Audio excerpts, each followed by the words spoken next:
My issue with Angela isn't necessarily any one thing to do with her character. It's more so what her and New Blood kind of represent, and really started to highlight the main issues with Dexter as a franchise. It was the first major departure from Miami and the remaining cast we spent 8 seasons with, and with the introduction of this new cast, as viewers we were left with so many loose ends. And to make things worse, when this guy gets caught, it's probably the least earned climax in, like, I don't want to say television history, but definitely Dexter history. So the real issue for me was that New Blood was essentially a non-canon spin-off that was unfortunately canon, and we got robbed of like any meaningful resolution to the Miami story. So for a series that so desperately jumped through countless hoops to let Dexter off the hook every time he got remotely close to getting caught, when he finally did in New Blood, it was insulting to not only the fans, but the cast and the characters as well.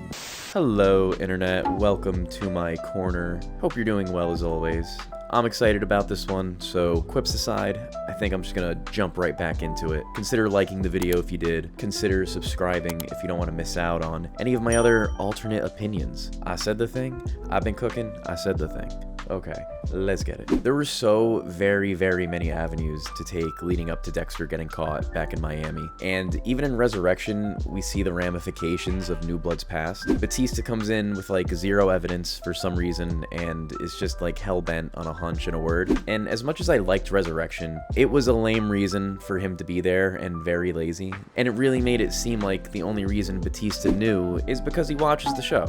So it's obvious that the Angela problem already bled into Resurrection in this weird attempt to solve itself. So my concern now is it continuing to affect the future narrative. This video honestly is probably going to be more about the evidence that should have come up again and highlight what a realistic approach to discovering Dexter's secrets looks like within the remnants of a broken Miami Metro, and to pitch some possibilities of how to get that earned resolution with Dexter's ghost coming back to haunt him, I think.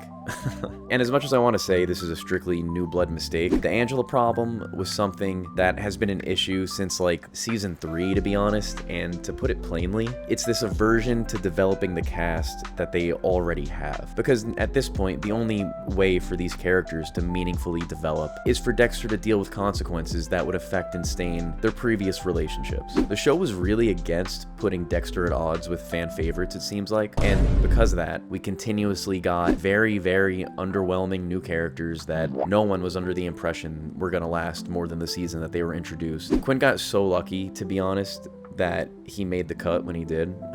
And like he really cemented himself as a mainstay. And in a lot of ways, Dexter's a show about luck running out, but it never really seems to with this guy. The cast just kind of put their blinders on to any real consequences or any realistic possibilities of anyone investigating Dexter post season 2. Other than LaGuerta, I guess, which was originally a season 1 plot though. And at least LaGuerta had evidence when she went after Dexter. But the thing is, even then, it really seemed like they wrote these seasons as just one-off isolated stories that really try their best not to bleed into each other. Which makes no sense, because these are memorable cases that Miami Metro works on. Like, all of them have had a lasting impact on the cast in some way, shape, or form. Or at least should have. So for these cases to be strictly kept to the season they were introduced is just incredibly unrealistic. When LaGuerta starts putting together Dexter's Dirty, she really should have looked back at the Kyle Butler sketch. And I made a video about this. Go watch that. I'm not going to redo the whole thing. When Batista got that phone call from Angela, he should have looked back into the old case files of everything suspicious surrounding Dexter. The ice truck killer files were a goldmine of references to Dexter. Deb dug deep enough and found connections to Laura Moser. There's the photos Brian took of the body parts. If Batista claimed he was Dexter's best friend the way he did, he would have been there to clean out his apartment when Dexter disappeared. He would have been there to sort through his shit. He would have been there and reminisced and looked through his photos, and he definitely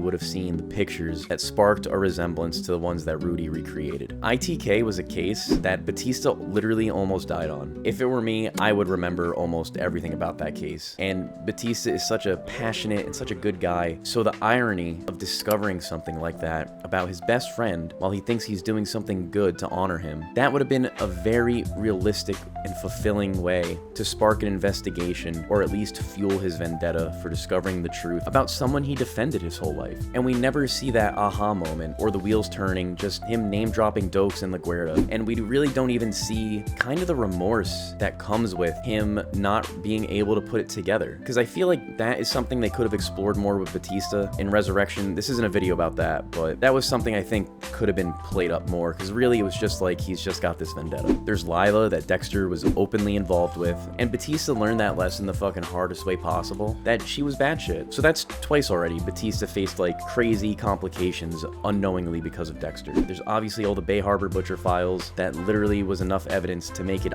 between either Dokes or Dexter. There's the Prado files that could have been looked into. This guy would have been Dexter's best man at his wedding if he didn't get caught. And guess what? He turned into a maniac the minute he met Dexter. So that's the beginning of the pattern that we see. But for some reason, Miami really neglects it. And then there's the Kyle Butler sketch that was literally Dexter's face, and that was a huge arc in season 4. And Rita's death was sus as fuck, so I don't know why that wasn't looked into more. There's the Jordan Chase files as well, who, again, you guessed it, met Dexter, included him in his life, and turned out to be a fucking maniac killer. Fool me once, shame on you. Fool me twice, Dokes was right. Fool me thrice, something about Vince. Like, you really mean to tell me that Quinn, a character with infamously loose lips and essentially lives at the bar with Batista, never once brought up his Kyle Butler theory, or how Liddy was looking into Dexter and got fucking rocked because of it, or how Dexter was seeing Lumen during the timeline of Deb's vigilante theory? And there's more stuff, but you see where I'm going with this. There are realistic approaches to take here, but they're constantly neglected, making Miami's cast look like...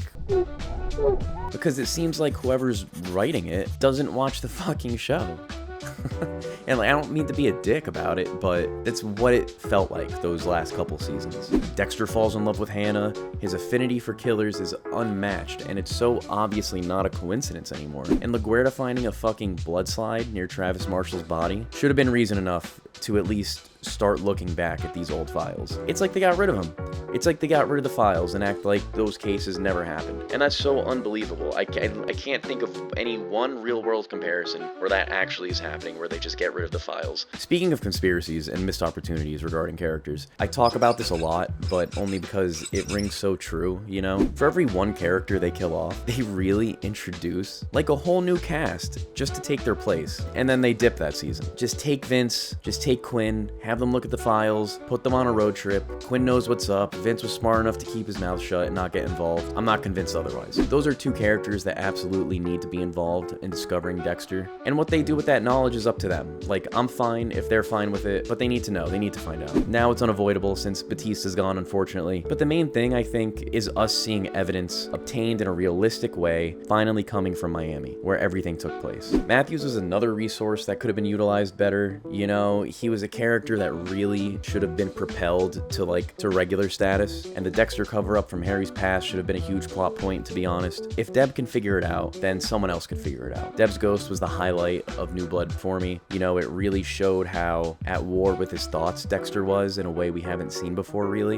And this is one of the things I thought New Blood did well. I thought he was conflicted, and we really saw the delusions he has firsthand.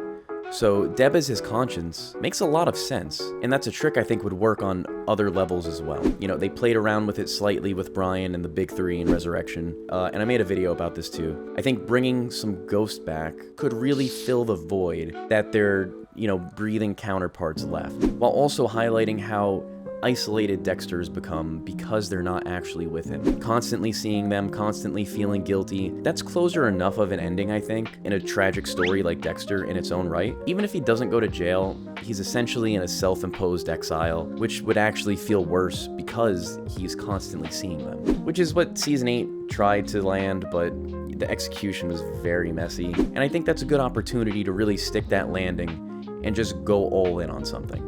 I feel like the Dexter team kind of has like decision paralysis, to be honest, and that's sort of what keeps it from innovating on itself. They're seemingly like afraid to develop what they established, maybe because they don't want to ruin it, but hopefully now with Resurrection it seems like they're getting the hint. Another thing I want to talk about was how Harry's decision to adopt Dexter was the inciting incident to the series, and we only see him from Dexter's perspective, and I talk a lot about this. We never really have a full-fledged investigation into his legitimate character. We never see the darker side of him. We never see anything that contradicts Dexter's image of him, and this makes Harry an incredibly flat character. Original Sin helped a little, I guess, with at least giving him more of a motive about adopting Dexter and highlighting his desperation and grief to replace his son. But other than that, I mean, it didn't really do anything we didn't already know. It just makes too much sense for the story to end where it started. Like, the Vogel stuff was an attempt, but again, it really did nothing for that. It really didn't stick the landing. It just kind of absolved Harry from any real responsibility by making it seem like he was coerced into it by Vogel manipulating him, and he was able to maintain his good guy persona. One of the other main issues that I think you can tell